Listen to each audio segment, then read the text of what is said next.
Matthew Henry's Commentary on the Whole Bible. An exposition, with practical observations, of the Book of Job. Chapter 21. This is Job's reply to Zophar's discourse, in which he complains less of his own miseries than he had done in his former discourses, finding that his friends were not moved by his complaints to pity him in the least, and comes closer to the general question that was in dispute between him and them, whether outward prosperity, and the continuance of it, were a mark of the true church and the true members of it, so that the ruin of a man's prosperity is sufficient to prove him a hypocrite. Though no other evidence appear against him, this they asserted, but Job denied. 1. His preface here is designed for the moving of their affections, that he might gain their attention, verses 1 to 6. 2. His discourse is designed for the convincing of their judgments and the rectifying of their mistakes. He owns that God does sometimes hang up a wicked man as it were in chains, in terrorem as a terror to others, by some visible remarkable judgment in this life, but denies that he always does so. Nay, he maintains that commonly he does otherwise, suffering even the worst of sinners to live all their days in prosperity, and to go out of the world without any visible mark of his wrath upon them. 1. He describes the great prosperity of wicked people, verses 7 to 13. 2. He shows their great impiety, in which they are hardened by their prosperity, verses 14 to 16. 3. He foretells their ruin at length, but after a long reprieve, verses 17 to 21. 4. He observes a very great variety in the ways of God's providence towards men, even towards bad men, verses 22 to 26. 5. He overthrows the ground of their severe censures of him, by showing that the destruction of the wicked is reserved for the other world, and that they often escape to the last in this world, verse 27, to the end, and in this Job was clearly in the right. Job 21 verses 1 to 6. Job here recommends himself, both his case and his discourse, both what he suffered and what he said, to the compassionate consideration of his friends. 1. That which he entreats of them is very fair, that they would suffer him to speak, verse 3, and not break in upon him, as Zophar had done, in the midst of his discourse. Losers, of all men, may have leave to speak, and, if those that are accused and censured are not allowed to speak for themselves, they are wronged without remedy, and have no way to come at their right. He entreats that they would hear diligently his speech, verse 2, as those that were willing to understand him, and, if they were under a mistake, to have it rectified, and that they would mark him, verse 5, for we may as well not hear as not heed and observe what we hear. 2. That which he urges for this is very reasonable. 1. They came to comfort him. No, says he, let this be your consolations, verse 2, if you have no other comforts to administer to me, yet deny me not this, be so kind, so just, as to give me a patient hearing, and that shall pass for your consolations of me. Nay, they could not know how to comfort him if they would not give him leave to open his case and tell his own story. Or, it will be a consolation to yourselves, in reflection, to have dealt tenderly with your afflicted friend, and not harshly. 2. He would hear them speak when it came to their turn. After I have spoken you may go on with what you have to say, and I will not hinder you, no, though you go on to mock me. Those that engage in controversy must reckon upon having hard words given them, and resolve to bear reproach patiently, for, generally, those that mock will mock on whatever is said to them. 3. He hoped to convince them. If you will but give me a fair hearing, mock on if you can, but I believe I shall say that which will change your note, and make you pity me rather than mock me. 4. They were not his judges, verse 4 is my complaint to man? No, if it were I see it would be to little purpose to complain. But my complaint is to God, and to him do I appeal. Let him be judge between you and me. Before him we stand upon even terms, and therefore I have the privilege of being heard as well as you. If my complaint were to men, my spirit would be troubled, for they would not regard me, nor rightly understand me, but my complaint is to God, who will suffer me to speak, though you will not. It would be sad if God should deal as unkindly with us as our friends sometimes do. 5. There was that in his case which was very surprising and astonishing, and therefore both needed and deserved their most serious consideration. It was not a common case, but a very extraordinary one. 1. He himself was amazed at it, at the troubles God had laid upon him, and the censures of his friends concerning him, verse 6 When I remember that terrible day in which I was on a sudden stripped of all my comforts, that day in which I was stricken with sore boils, when I remember all the hard speeches with which you have grieved me, I confess I am afraid, and trembling takes hold of my flesh, especially when I compare this with the prosperous condition of many wicked people, and the applauses of their neighbors with which they pass through the world. Note, the providences of God, in the government of the world, are sometimes very astonishing even to wise and good men, and bring them to their wits' end. 2. He would have them wonder at it, verse 5 Mark me, and be astonished. Instead of expounding my troubles, you should awfully adore the unsearchable mysteries of providence in afflicting one thus of whom you know no evil. You should therefore lay your hand upon your mouth, silently wait the issue, and judge nothing before the time. God's way is in the sea, and his path in the great waters. When we cannot account for what he does, in suffering the wicked to prosper, and the godly to be afflicted, nor fathom the depth of those proceedings, it becomes us to sit down and admire them. Upright men shall be astonished at this, chapter 17 verse 8. Be you so. Job 21 verses 7 to 16. All Job's three friends, in their last discourses, had been very copious in describing the miserable condition of a wicked man in this world.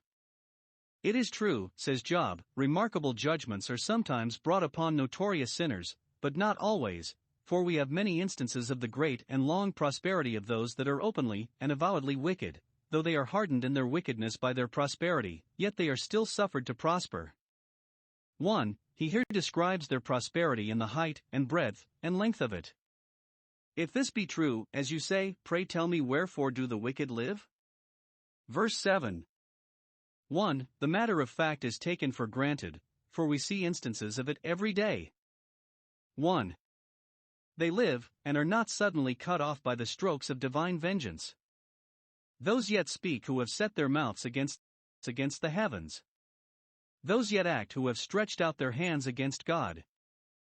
Not only they live, that is, they are reprieved, but they live in prosperity, 1 Samuel 25 verse 6. Nay. 2. They become old, they have the honor, satisfaction, and advantage of living long enough to raise their families and estates. We read of a sinner 100 years old, Isaiah 65 verse 20. But this is not all. 3. They are mighty in power, are preferred to places of authority and trust, and not only make a great figure, but bear a great sway. Vivat imo, et in senatum venit he not only lives, but appears in the Senate. Now wherefore is it so? Note, it is worthwhile to inquire into the reasons of the outward prosperity of wicked people. It is not because God has forsaken the earth, because he does not see, or does not hate, or cannot punish their wickedness, but it is because the measure of their iniquities is not full. This is the day of God's patience, and, in some way or other, he makes use of them, and their prosperity to serve his own counsels, while it ripens them for ruin, but the chief reason is because he will make it to appear there is another world which is the world of retribution, and not this. 2. The prosperity of the wicked is here described to be 1. Complete and consummate. 1. They are multiplied, and their family is built up, and they have the satisfaction of seeing it. Verse 8 Their seed is established in their sight. This is put first, as that which gives both a pleasant enjoyment and a pleasing prospect. 2. They are easy and quiet, verse 9.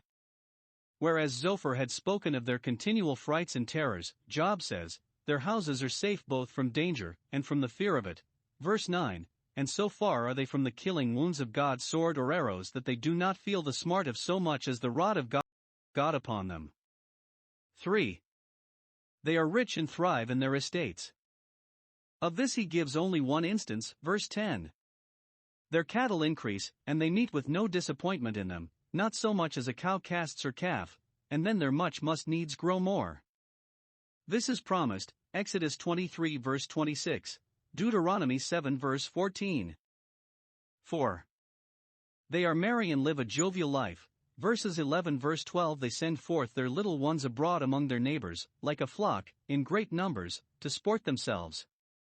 They have their balls and music meetings, at which their children dance, and dancing is fittest for children, who know not better how to spend their time, and whose innocency guards them against the mischiefs that commonly attend it. Though the parents are not so very youthful and frolicsome as to dance themselves, yet they take the timbrel and harp, they pipe, and their children dance after their pipe, and they know no grief to put their instruments out of tune, or to withhold their hearts from any joy. Some observe that this is an instance of their vanity, as well as of their prosperity. Here is none of that care taken of their children which Abraham took of his, to teach them the way of the Lord, Genesis 18 verse 19. Their children do not pray, or say their catechism, but dance and sing and rejoice at the sound of the organ. Sensual pleasures are all the delights of carnal people, and as men are themselves, so they breed their children. 2. Continuing in constant, verse 13, they spend their days, all their days, in wealth, and never know what it is to want in mirth, and never know what sadness means, and at last, without any previous alarms to frighten them, without any anguish or agony, in a moment they go down to the grave, and there are no bands in their death. If there were not another life after this, it were most desirable to die by the quickest, shortest strokes of death. Since we must go down to the grave, if that were the furthest of our journey, we should wish to go down in a moment, to swallow the bitter pill, and not chew it. 2. He shows how they abuse their prosperity, and are confirmed and hardened by it in their impiety, verses 14 verse 15. 1. Their gold and silver serve to steal them, to make them more insolent, and more impudent, in their wickedness. Now, he mentions this either. 1. To increase the difficulty. It is strange that any wicked people should prosper thus, but especially that those should prosper who have arrived at such a pitch of wickedness as openly to bid defiance to God himself, and tell him to his face that they care not for him, nay, and that their prosperity should be continued, though they bear up themselves upon that, in their opposition to God, with that weapon they fight against him, and yet are not disarmed. Or 2. To lessen the difficulty. God suffers them to prosper, but let us not wonder at it, for the prosperity of fools destroys them, by hardening them in sin, Proverbs 1 verse 32, Psalm 73 verses 7 to 9. 2. See how like these prospering sinners make of God and religion, as if because they have so much of this world they had no need to look after another. 1. See how ill affected they are to God and religion, they abandon them, and cast off the thoughts of them. 1. They dread the presence of God, they say unto him, Depart from us, let us never be troubled with the apprehension of our being under God's eye, nor be restrained by the fear of him. Or they bid him depart as one they do not need, nor have any occasion to make use of. The world is the portion they have chosen, and take up with, and think themselves happy in, while they have that they can live without God. Justly will God say depart, Matthew 25 verse 41, to those who have bidden him depart, and justly does he now take them at their word. 2. They dread the knowledge of God, and of his will, and of their duty to him. We desire not the knowledge of thy ways. Those that are resolved not to walk in God's ways desire not to know them, because their knowledge will be a continual reproach to their disobedience, John 3 verse 19. 2. See how they argue against God and religion, verse 15. What is the Almighty? Strange that ever creatures should speak so insolently, that ever reasonable creatures should speak so absurdly and unreasonably. The two great bonds by which we are drawn and held to religion are those of duty and interest. Now they here endeavor to break both these bonds asunder. 1. They will not believe it is their duty to be religious. What is the Almighty, that we should serve him? Like Pharaoh, Exodus 5 verse 2, who is the Lord, that I should obey his voice? Observe. First, how slightly they speak of God. What is the Almighty? As if he were a mere name, a mere cipher, or one they have nothing to do with, and that has nothing to do with them. Secondly, how hardly they speak of religion. They call it a service, and mean a hard service. Is it not enough, they think, to keep up a fair correspondence with the Almighty, but they must serve him, which they look upon as a task and drudgery? Thirdly, how highly they speak of themselves, that we should serve him. We who are rich and mighty in power, shall we be subject and accountable to him? No, we are lords, Jeremiah 2 verse 31. 2. They will not believe it is their interest to be religious. What profit shall we have if we pray unto him? All the world are for what they can get, and therefore wisdom's merchandise is neglected, because they think there is nothing to be got by it. It is vain to serve God, Malachi 3 verses 13 and 14. Praying will not pay debts nor portion children, nay, perhaps serious godliness may hinder a man's preferment and expose him to losses, and what then? Is nothing to be called gain but the wealth and honor of this world? If we obtain the favor of God and spiritual and eternal blessings, we have no reason to complain of losing by our religion. But if we have not profit by prayer, it is our own fault, Isaiah 58 verses 3 and 4, it is because we ask amiss, James 4 verse 3. Religion itself is not a vain thing. If it be so to us, we may thank ourselves for resting in the outside of it, James 1 verse 26. 3. He shows their folly herein, and utterly disclaims all concurrence with them, verse 19. Lo, their good is not in their hand, that is, they did not get it without God, and therefore they are very ungrateful to slight him thus. It was not their might, nor the power of their hand, that got them this wealth, and therefore they ought to remember God who gave it them. Nor can they keep it without God, and therefore they are very unwise to lose their interest in him, and bid him to depart from them. Some give this sense of it: their good is in their barns and their bags, hoarded up there, it is not in their hand, to do good to others with it, and then what good does it do them? Therefore, says Job, the counsel of the wicked is far from me. Far be it from me that I should be of their mind, say as they say, do as they do, and take my measures from them. Their posterity approve their sayings, though their way be their folly, Psalm 49 verse 13, but I know better things than to walk in their counsel. Job 21 verses 17 to 26. Job had largely described the prosperity of wicked people. Now, in these verses, 1. He opposes this to what his friends had maintained concerning their certain ruin in this life. Tell me, how often do you see the candle of the wicked put out? Do you not as often see it burnt down to the socket until it goes out of itself? Verse 17. How often do you see their destruction come upon them, or God distributing sorrows in his anger among them? Do you not as often see their mirth and prosperity continuing to the last? Perhaps there are as many instances of notorious sinners ending their days in pomp as ending them in misery, which observation is sufficient to invalidate their arguments against Job and to show that no certain judgment can be made of men's character by their outward condition. 2. He reconciles this to the holiness and justice of God. Though wicked people prosper thus all their days, yet we are not therefore to think that God will let their wickedness always go unpunished. No. 1. Even while they prosper thus they are as stubble and chaff before the stormy wind, verse 18. They are light and worthless, and of no account either with God or with wise and good men. They are fitted to destruction, and continually lie exposed to it, and in the height of their pomp and power there is but a step between them and ruin. 2. Though they spend all their days in wealth, God is laying up their iniquity for their children, verse 19, and he will visit it upon their posterity when they are gone. The oppressor lays up his goods for his children to make them gentlemen, but God lays up his iniquity for them to make them beggars. He keeps an exact account of the father's sins, seals them up among his treasures, Deuteronomy 32 verse 34, and will justly punish the children, while the riches, to which the curse cleaves, are found as assets in their hands. 3. Though they prosper in this world, yet they shall be reckoned with in another world. God rewards him according to his deeds at last, verse 19, though the sentence passed against his evil works be not executed speedily. Perhaps he may not now be made to fear the wrath to come, but he may flatter himself with hopes that he shall have peace though he go on, but he shall be made to feel it in the day of the revelation of the righteous judgment of God. He shall know it, verse 20. His eyes shall see his destruction, which he would not be persuaded to believe. They will not see, but they shall see, Isaiah 26 verse 11. The eyes that have been willfully shut against the grace of God shall be opened to see his destruction. He shall drink of the wrath of the Almighty, that shall be the portion of his cup. Compare Psalm 11 verse 6 with Revelation 14 verse 10.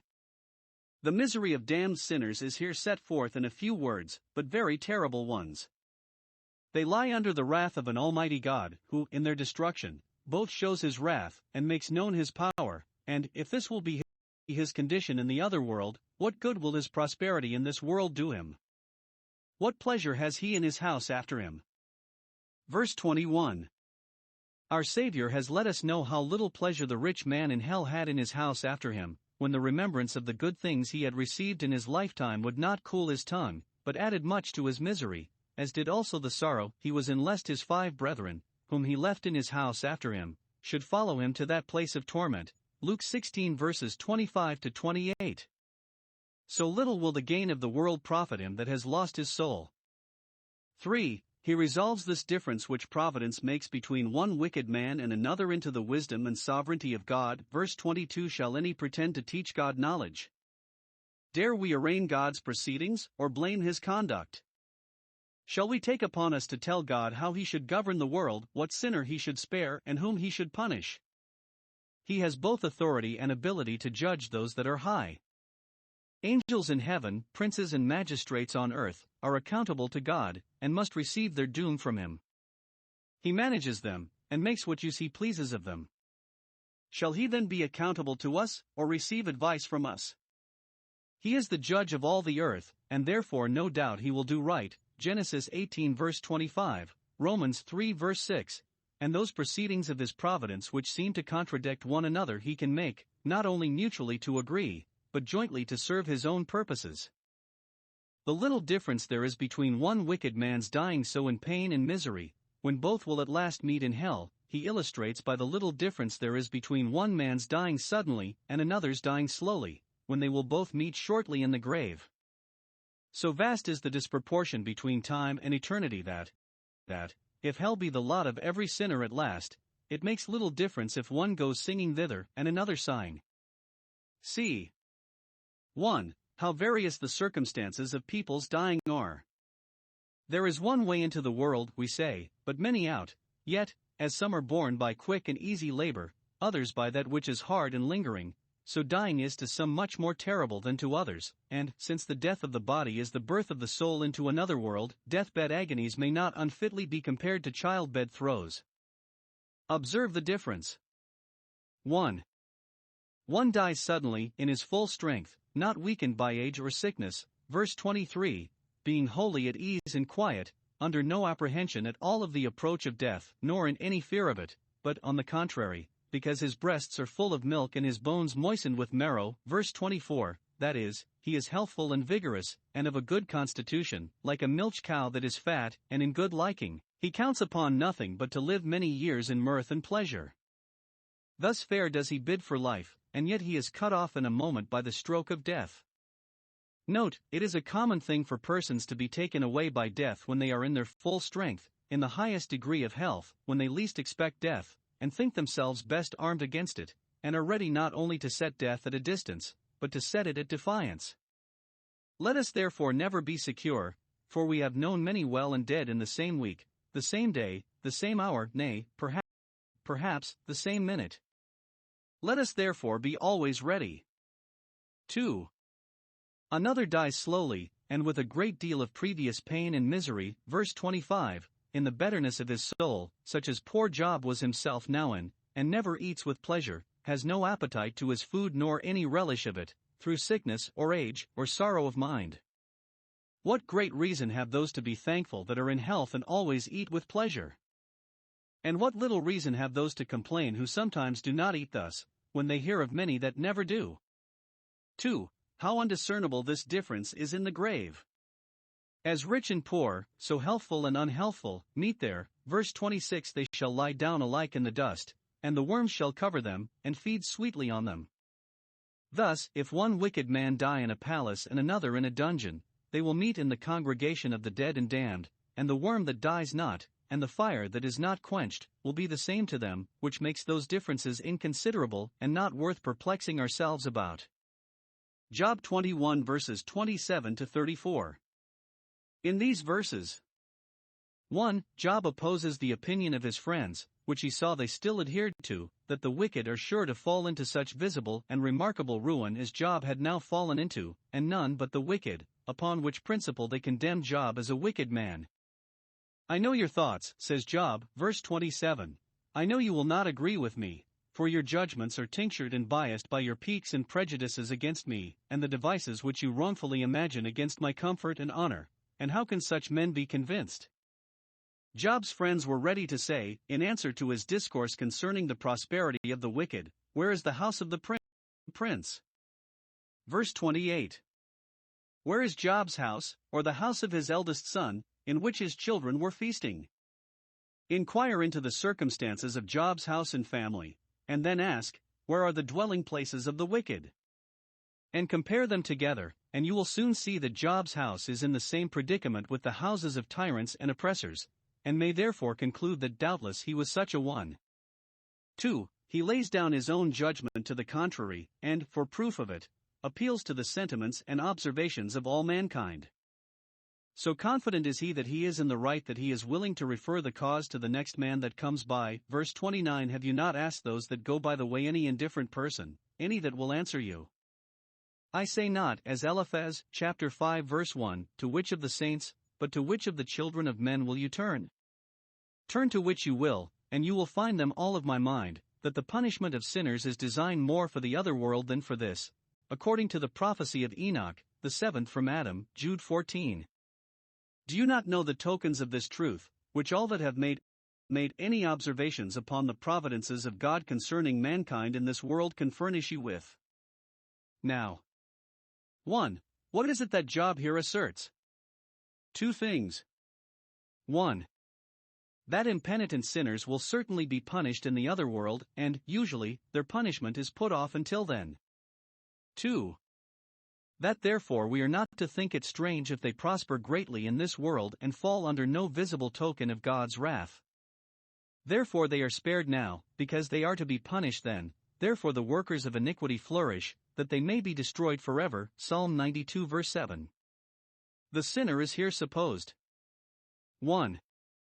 To live in a great deal of power, so as to be not only the terror of the mighty in the land of the living, Ezekiel 32 verse 27, but the terror of the wise and good too, whom he keeps in such awe that none dares declare his way to his face. Verse 31. None will take the liberty to reprove him, to tell him of the wickedness of his way, and what will be in the end thereof, so that he sins securely, and is not made to know either shame or fear. The prosperity of fools destroys them, by setting them, in their own conceit, above reproofs, by which they might be brought to that repentance which alone will prevent their ruin. Those are marked for destruction that are let alone in sin. Hosea 4 verse 17.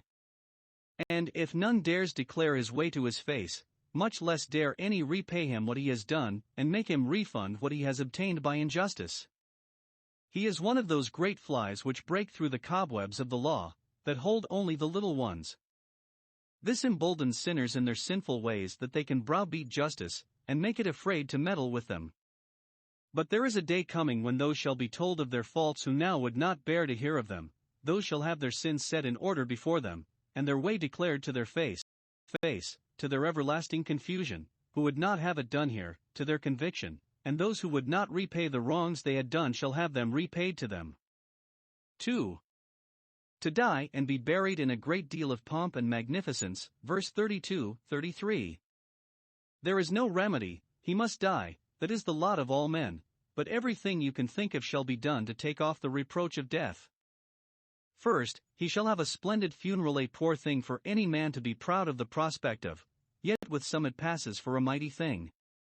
Well, he shall be brought to the grave in state, surrounded with all the honors of the herald's office, and all the respect his friends can then pay to his remains.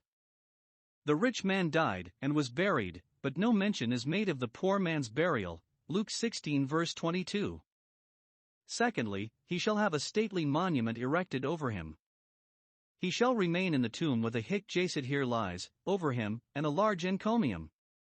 Perhaps it is meant of the embalming of his body to preserve it, which was a piece of honor anciently done by the Egyptians to their great men.